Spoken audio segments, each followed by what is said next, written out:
कुछ स्वादिष्ट है बनाना तो playrecipes.com पे जरूर है आना।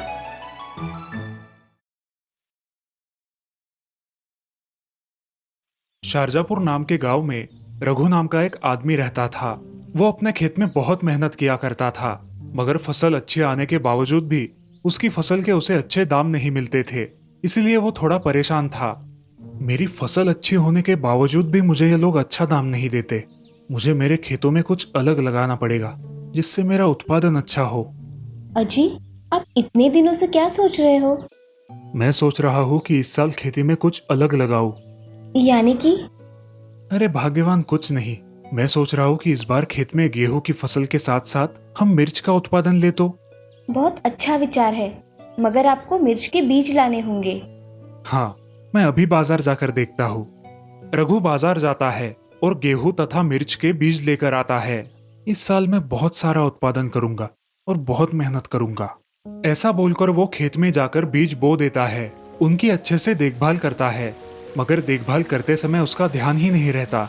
वो बहुत अनाज आने के चक्कर में जरूरत से ज्यादा पानी पौधों को दे रहा था। अजी, ऐसा करोगे तो हमारे पूरे पौधे काम से चले जाएंगे। अब इन पौधों को 8 दिन तक पानी मत दो। ठीक है भाग्यवान। ऐसे ही कुछ महीने बीत जाते हैं। धीरे धीरे खेत के सारे पौधों को मिर्च आ जाती है। रघु वो मिर्च निकालकर बाजार में बेचने जाता है तो व्यापारी उससे बोलता है, अरे ये बहुत छोटी मिर्च है, इसके दाम बहुत कम मिलेंगे, समझे? अरे साहब, कुछ तो दाम बढ़ा दो। नहीं नहीं, इससे ज्यादा मैं तुम्हें 1 रुपया भी नहीं दूंगा। ये सब सुनकर रघु निराश हो गया और जितने पैसे मिले उतने लेकर घर चला आया। उसका उतरा हुआ चेहरा देखकर शीला ने कहा, अजी, क्या हुआ? आपका चेहरा क्यों इतना उतरा हुआ है? भाग्यवान, इतनी मेहनत करने के बाद हमें क्या मिला? और अपनी मिर्च भी इतनी अच्छी नहीं, ऐसे बोल रहा था वो। हमारी मिर्च तो अच्छी थी। जाने दो, अगली बार हम एक बाबा के पास जाकर पूछेंगे और उनसे पूछकर ही खेत में क्या लगाना है वो तय करेंगे। ठीक है, हम ऐसा करेंगे। कल सुबह ही हम जाएंगे। रघु और शीला अगले दिन सुबह उठकर उस गांव के एक बाबा के पास चले गए और उनकी खेती में क्या बोया जाए इसके बारे में उनसे राय पूछी। कहो वत्स, कैसे आना हुआ? बाबा, मैं कितनी भी मेहनत कर लूं, मुझे मेरे खेतों में सफलता नहीं मिलती। मेरे अनाज के अच्छे दाम भी नहीं मिलते। अच्छा, तो ये समस्या है। इस बार तुम तुम्हारे खेत में सिर्फ मिर्च का उत्पादन लेना, मगर याद रखना ये मिर्च बहुत बड़ी होती है। हाँ बाबा, बड़ी मिर्च होगी तो उसका दाम भी अच्छा मिलेगा ना? हाँ वो तो है। ये लो वत्स, मिर्च के बीज। अच्छी तरह से लगाना और उनकी अच्छी तरह से देखभाल करना। ऐसा कहकर बाबा वो बीज रघु को देते हैं। बीज लेकर रघु और शीला बाबा को प्रणाम करके वहां से निकलते हैं। घर आकर रघु बीज देखता है और एक पोटली में ढककर उन्हें रख देता है। अगले दिन रघु और शीला दोनों भी खेत में जाते हैं और खेत में जाकर उस मिर्च के बीज को बो देते हैं। बीज बोकर वो घर चले आते हैं। दूसरे दिन वो फिर खेत में जाते हैं और देखते हैं कि आज उन बीजों के पौधे बन गए थे। ये देखकर रघु और शीला बहुत खुश हो जाते हैं। हमारे मिर्च के पौधे देखे, कितने बड़े हो गए हैं। हाँ, बहुत बड़े हो गए हैं। अब सिर्फ मिर्च लगना बाकी है। हाँ, उसी का तो बेसब्री से इंतजार रहेगा। जी, मुझे भी। अगले दिन जब वो दोनों खेत में आए तो उन्होंने देखा कि कुछ पौधों पर मिर्च लगी हुई थी, लेकिन वो मिर्च बहुत विशाल थी। एक एक मिर्च लगभग 100 किलो की। उन्हें बाजार में ले जाने के लिए रघु ने एक ट्रक वाले को बुलाया।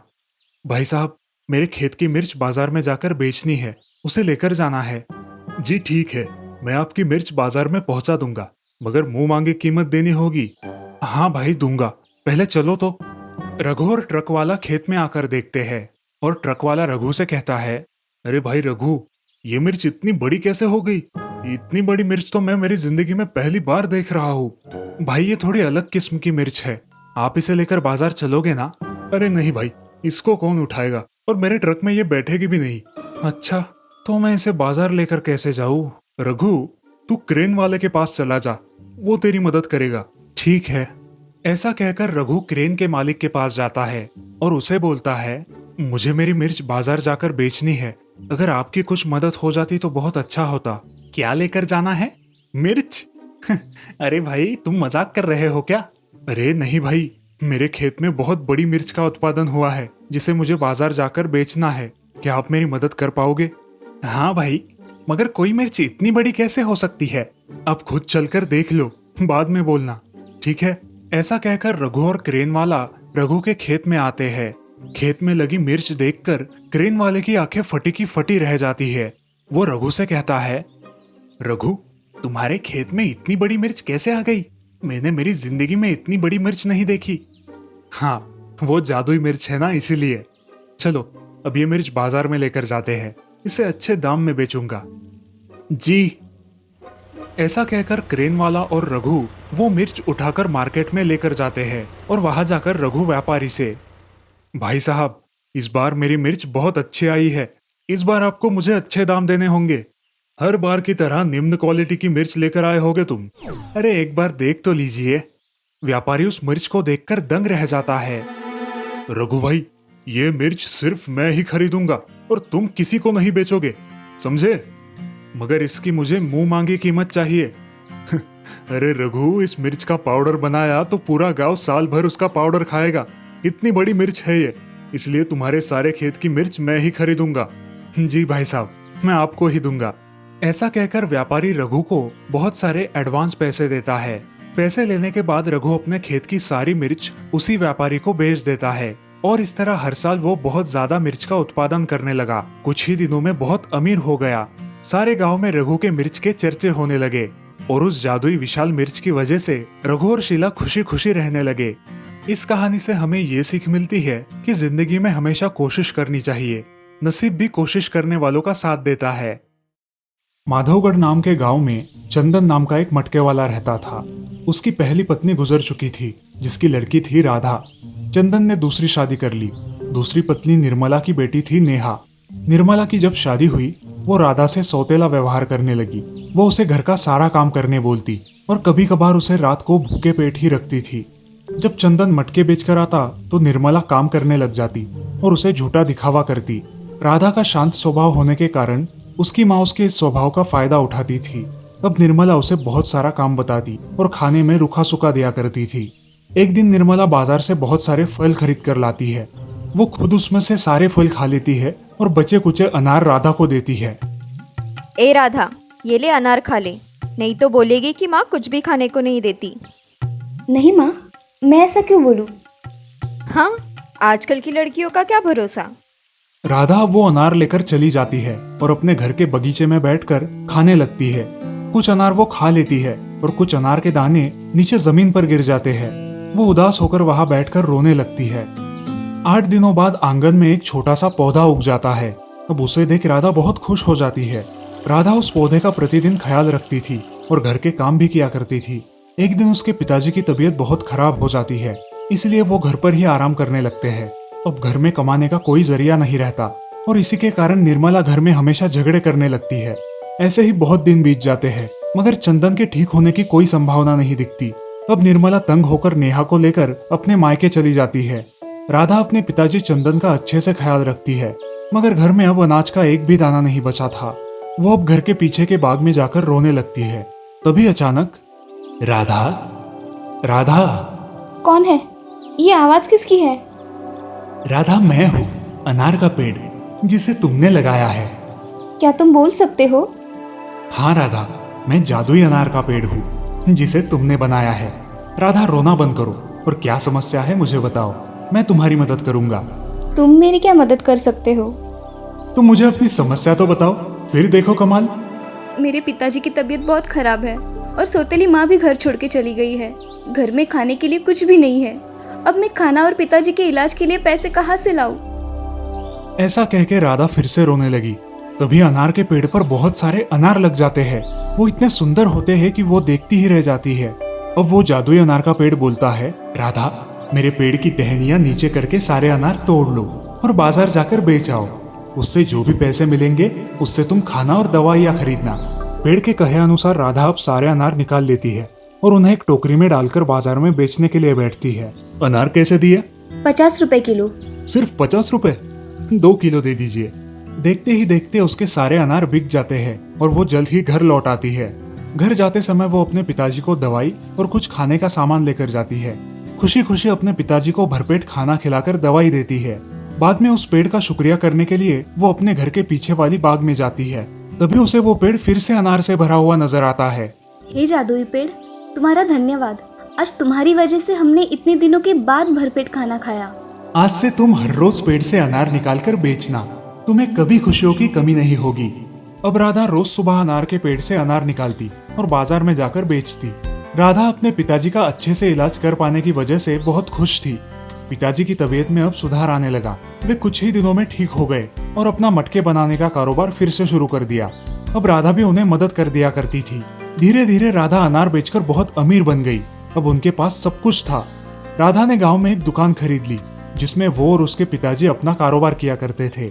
एक दिन राधा की दुकान पर एक बड़ी गाड़ी आकर रुकी और उसमें से एक बहुत ही सुंदर दिखने वाला इंसान बाहर आया। ये सारे अनार कितने के दिए? 200 रुपए में। आपको सब चाहिए? हाँ, सब दे दो। वो नौजवान राधा की सुंदरता को निहारता ही रहता है और अनार लेकर वहां से चला जाता है। अगले दिन निर्मला अपनी बेटी के साथ घर लौट आती है। चंदन उसे बहुत खरी खोटी सुनाता है। निर्मला अपने किए पे पश्चाताप में आंसू बहाती है। राधा के कहने पर चंदन उसे माफ कर देता है। उसी दिन उनके घर में वो बड़ी गाड़ी वाला नौजवान आता है और नमस्ते, मेरा नाम सुशील है। मेरा खुद का बिजनेस है और मैं इसी शहर में रहता हूँ। मुझे आपकी बेटी बहुत पसंद आई है, इसलिए मैं यहाँ रिश्ते की बात करने आया हूँ। हाँ, मगर आपके माँ पिताजी को तो साथ ले आते, उनसे बात करके आगे की बात बढ़ाते। मेरा इस दुनिया में कोई नहीं है, मैं अकेला ही हूँ। माफ कर देना बेटा। कोई बात नहीं, आप एक बार राधा से पूछ लीजिए उसको ये रिश्ता मंजूर है या नहीं। बेटी राधा, जरा बाहर आओ। तुम्हें ये रिश्ता मंजूर है? राधा शर्माकर घर के अंदर चली जाती है। जल्द ही उन दोनों की शादी होती है। राधा उस जादुई पेड़ के पास आती है और उसे कहती है, हे जादुई अनार के पेड़, आज तक तुमने मेरा बहुत साथ दिया, उसके लिए धन्यवाद। अभी मेरे पिताजी का भी मेरी तरह ही ख्याल रखना। तुम निश्चिंत होकर जाओ, यहाँ की चिंता मत करो। ऐसा कह के राधा अपने घर चली जाती है और खुशी खुशी अपना जीवन व्यतीत करती है। इस कहानी से हमें ये सीख मिलती है कि हमें किसी के साथ बुरा बर्ताव नहीं करना चाहिए। अंत में अच्छे लोगों के साथ अच्छा ही होता है। दुर्गापट्टनम समुद्र के किनारे बसा एक बहुत ही सुंदर गांव था, जहां चिनप्पा नारियल वाला अपने परिवार के साथ रहता था और कई सालों से नारियल पानी का ठेला चलाता था। नारियल पानी, मीठा मीठा नारियल पानी। एक नारियल पानी देना अप्पा। अयो, ये लो जी, मीठा नारियल पानी, चिनप्पा स्पेशल। चिनप्पा की मीठी वाणी की वजह से ज्यादातर पर्यटक उसी के ठेले पर नारियल पानी के लिए भीड़ करते। चिनप्पा अपनी कमाई से खुश था। कामिनी, ये 200 रुपए है, तुम्हारे पास रखना। बच्चों को नए कपड़े और स्कूल की किताबें लेके देना। अयो 200 रुपए जी, ये तो बहुत अच्छी कमाई है। मैं इन्हें बैंक में जमा करती हूँ। चिनप्पा खुद ज्यादा पढ़ा लिखा नहीं था, इसलिए अपने बेटे और बेटी को पढ़ा लिखा कर डॉक्टर और इंजीनियर बनाना चाहता था। दिन हंसी खुशी गुजर रहे थे और अब मानसून शुरू हुआ था। कामिनी, नारियल का स्टॉक खत्म होने को आया है, आज मैं थोड़े नारियल तोड़ के लाता हूँ। अयो मैं क्या बोलती, अब टूरिस्ट का सीजन बंद है तो क्यों आप पेड़ पर चढ़ती? अब पेड़ पर फिसलन होगी। अयो कामिनी, तुम कब से डरने लगा? एक नारियल वाले का बीबी पेड़ पर चढ़ने से कभी नहीं डरेगा। मैं ऐसे जाता और ऐसे आता। कामिनी के मना करने के बाद भी चिनप्पा नारियल तोड़ने के लिए बाग में दरांती लेकर पहुंच जाता है। वो देखता है कि काफी पेड़ों के ताने काई की वजह से फिसलाऊ बन चुके हैं। अयो, बहुत चिकचिक है, संभल के चढ़ना पड़ेगा। दरांती कमर के रस्सी में अटका के चिनप्पा धीरे धीरे पेड़ पर चढ़ने लगता है। जब चिनप्पा आधे से ज्यादा ऊंचाई पर पहुंच जाता है, जोर से हवा बहने लगती है और बारिश शुरू होती है। चिनप्पा के लिए आगे चढ़ना मुश्किल हो जाता है। अयो, लगता है आगे नहीं जा पाएगा, नीचे उतरता हूँ। ये सोच के चिनप्पा धीरे धीरे नीचे उतरने लगता है और पैर फिसल के ऊपर से नीचे गिर जाता है। गंभीर जख्मी चिनप्पा को गांव वाले अस्पताल ले जाते हैं। इस घटना में चिनप्पा की मृत्यु हो जाती है और कामिनी पर आसमान टूट पड़ता है। अब मुझे ही चिन्नप्पा का सपना पूरा करना है। मैं उसका सपना पूरा करूंगी। मैं स्वामी और माया को डॉक्टर या इंजीनियर बनाऊंगी। उस दिन के बाद कामिनी ने खुद नारियल के पानी के ठेले पर दिन भर नारियल बेचना शुरू किया, लेकिन बहुत बारिश की वजह से पर्यटकों की संख्या काफी कम हुई थी। इतने कम पैसों में मैं चिन्नप्पा का सपना कैसे पूरा करूं? कुछ सोचना होगा। एक दिन कामिनी की छोटी बहन इरावती उसे मिलने आती है और स्वामी और माया के लिए नारियल की मिठाई लाती है। अयो अक्का, क्या हाल बनाया है खुद का। चिनप्पा का सपना पूरा करना है तो मेहनत तो करनी पड़ेगी ना। अम्मा, मासी ने नारियल की मिठाई बनाई है, लेकिन तुम्हारे जैसा स्वाद नहीं है। स्वामी की बात सुन के ईरा के दिमाग में कुछ कल्पना आती है। अयो अक्का, तुम ये नारियल बेचने के बजाय इनकी मिठाई बना के क्यों नहीं बेचती? तुम्हारे हाथ में कितना स्वाद है। भूल गई क्या? पूरे गांव को तुम्ही से मिठाई बनवानी होती थी, पोंगल हो या दिवाली। ईरा सच कह रही है, मैंने तो ये बात सोची ही नहीं। कोशिश करने में क्या जाता है। अगले ही दिन कामिनी ने कुछ नारियल की मिठाई बनाई और अपने ठेले पर बेचने के लिए रखी। शुरू में किसी ने मिठाई में दिलचस्पी नहीं दिखाई और कामिनी थोड़ी निराश हो गई। अयो, कोई भी नारियल की मिठाई नहीं ले रहा, कुछ तो करना होगा। कामिनी ने बनाई नारियल की मिठाई वैसे ही वापस घर आई थी। माँ को चिंतित देख स्वामी उसके पास आया। अम्मा, क्या हुआ? आप चुप क्यों हैं? नहीं नहीं, मैं अच्छी हूँ। तुम खाना खा के सो जाना, कल स्कूल के डिब्बे में इडली सांभर देती हूँ। अम्मा, अब तुम टिफिन मत देना। कल से स्कूल में सरकार की तरफ से पोषक खिचड़ी मुफ्त मिलने वाली है। लेकिन ये योजना बंद हुई थी ना, क्योंकि कोई लेता ही नहीं था। हाँ अम्मा, लेकिन हमारे टीचर ने सबको थोड़ी थोड़ी खिचड़ी चखने दी। और फिर क्या? जो स्टूडेंट बिना टेस्ट किए नखरे कर रहे थे, सबको खिचड़ी अच्छी लगी। स्वामी की बात सुन के कामिनी के दिमाग में कल्पना चमकी। दूसरे ही दिन उसने नारियल के साथ साथ ग्राहकों को मिठाई का एक एक टुकड़ा मुफ्त में टेस्ट करने दिया।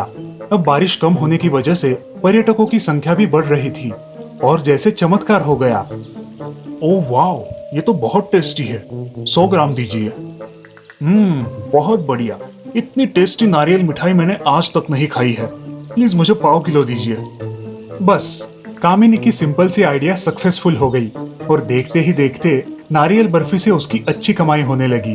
धीरे धीरे उसने नारियल बेचना बंद कर दिया और 3-4 महिलाओं को मिठाई बनाने के काम पे जुटा दिया। देखते ही देखते कामिनी की नारियल मिठाई फेमस हो गई थी। एक दिन शहर के एक जाने माने हस्ती उसके ठेले पर आए। अरे वाह, बहुत बढ़िया स्वाद है आपकी नारियल की मिठाई का। क्या आप मेरे मिठाई के शॉप्स के लिए नारियल की मिठाइयाँ सप्लाई करोगी? दिन की 30-40 किलो मिठाई एक शॉप में लगती है। ऐसे मेरी 5 दुकानें हैं शहर में। मिठाई वाले की बात सुन के कामिनी खुशी से पागल हो जाती है। वो तुरंत मिठाई वाले को हाँ कह देती है। कामिनी अपने मेहनत के बलबूते पर जल्द ही बहुत बड़ी सफलता हासिल करती है। अब उसका छोटा घर सुंदर बंगले में बदल जाता है। तो देखा दोस्तों, अगर हम चाहे तो जिंदगी में कुछ भी नामुमकिन नहीं है। बस आपको पूरी ईमानदारी से अपने लक्ष्य की ओर सही दिशा में कोशिश करनी है, जैसे कामिनी ने की।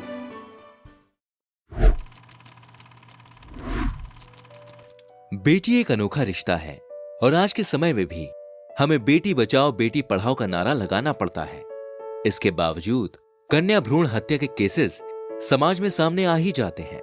आज के समय में एक औरत ही औरत की दुश्मन बन गई है। इस मामले में अगर एक औरत हिम्मत दिखाए तो कोई उसे बेटा या बेटी होने पर परेशान नहीं कर सकता। इसी सिलसिले में आज हम आपको एक कहानी बताने जा रहे हैं। रामगढ़ नाम के शहर में सोनाली नाम की एक लड़की अपनी माँ और पिताजी के साथ रहती थी। सोनाली के माता पिता ने सोनाली की बड़े लाड प्यार से परवरिश की थी। सोनाली एक आधुनिक विचारों की लड़की थी। उसे जो भी चीज सही लगती थी वो वही करती थी। उसके माता पिता को अपनी लाडली बेटी पर बहुत गर्व था। अब सोनाली के लिए अच्छे अच्छे रिश्ते आने लग गए थे। अरे वैशाली, सुनती हो? जरा यहाँ आओ, मुझे तुमसे कुछ बात करनी है। सोनाली के लिए 3-4 अच्छे रिश्ते आए हैं। इस साल हम हमारी लाडली बेटी की शादी कर देते हैं। जैसा आप ठीक समझो, लेकिन हमें एक बार सोनाली से भी बात करनी चाहिए। बिल्कुल, पहले हम सोनाली से ही बात करेंगे, उसके बाद रिश्ता देखना शुरू करेंगे, ठीक है? वैशाली सोनाली से शादी के बारे में बात कर लेती है। सोनाली भी अपने माता पिता की बातों से सहमत होती है। विक्रम को करण नाम का एक लड़का पसंद आता है। करण बैंक में मैनेजर था। करण के घर वाले आकर शादी की बात कर लेते हैं। उन्हें भी सोनाली बहुत पसंद आती है। अगले 5 दिन में बेटा तुम ससुराल चली जाओगी। ये घर तो तुम्हारे बिना बिल्कुल सूना हो जाएगा। अजी, तुम क्यों सोनाली को ऐसे बोल रहे हो? लड़की को एक ना एक दिन अपने घर जाना ही होता है। सोनाली अपने पिता की बातें सुनकर भावुक हो जाती है और अपने पापा को गले लगाकर रोने लगती है। बेटी, तुम्हें कैसे कपड़े चाहिए शादी में? जो तुम्हें चाहिए वो अपनी माँ के साथ जाकर ले आओ। चलो, मुझे अब शादी की तैयारियां करनी है। सोनाली की शादी बड़ी ही धूमधाम से होती है। अब सोनाली अपने ससुराल में सबका अच्छे से ख्याल रखती है। सोनाली के ससुराल वाले भी सोनाली की बहुत तारीफ करते हैं। क्या बात है सोनाली मैडम, हमारे मम्मी पापा तो हमसे भी ज्यादा आपको प्यार करने लगे हैं। जी मैं हूँ ही इतनी प्यारी, क्यों आप नहीं करते हमसे प्यार?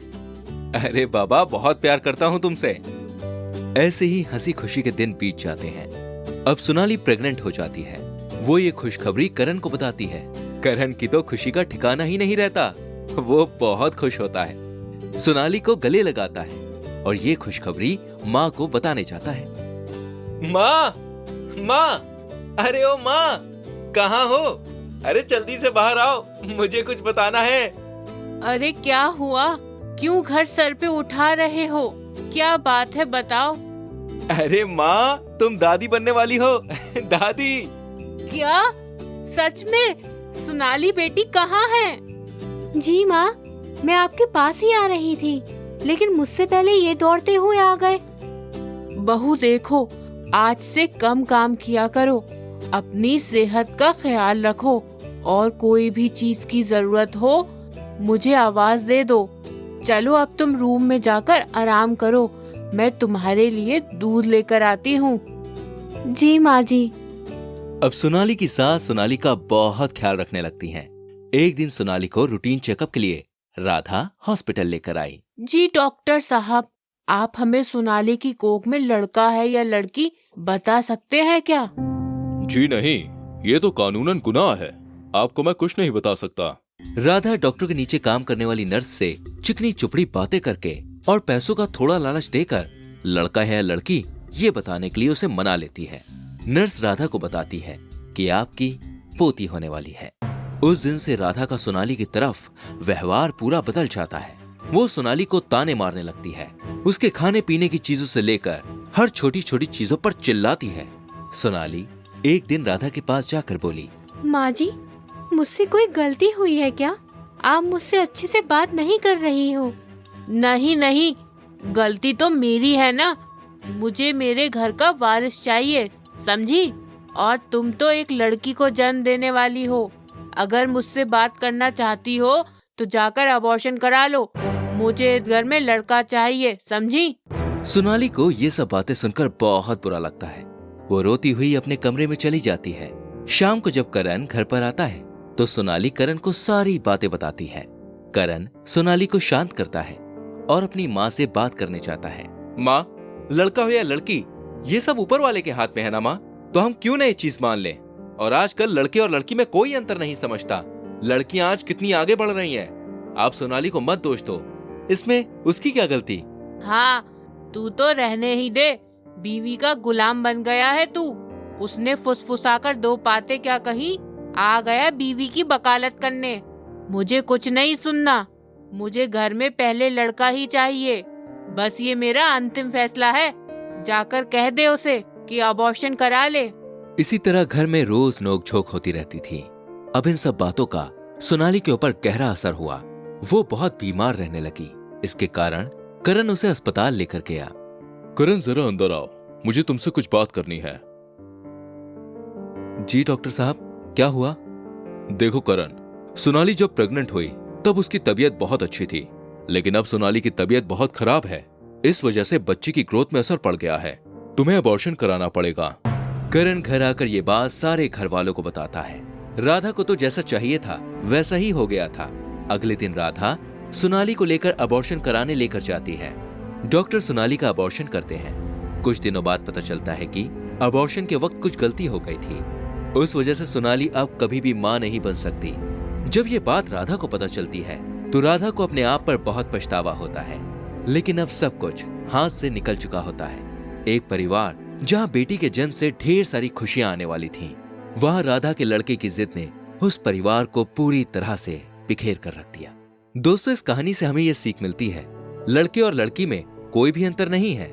आज लड़कियां चांद तक सफर कर चुकी हैं। ऐसा कोई क्षेत्र नहीं है जिसमें लड़कियां आगे नहीं। बेटी बचाओ बेटी पढ़ाओ का नारा लगाने से कुछ नहीं होता। हमें खुद अपने अंदर जागरूकता लानी पड़ेगी, तभी हम समाज में बदलाव ला सकते हैं।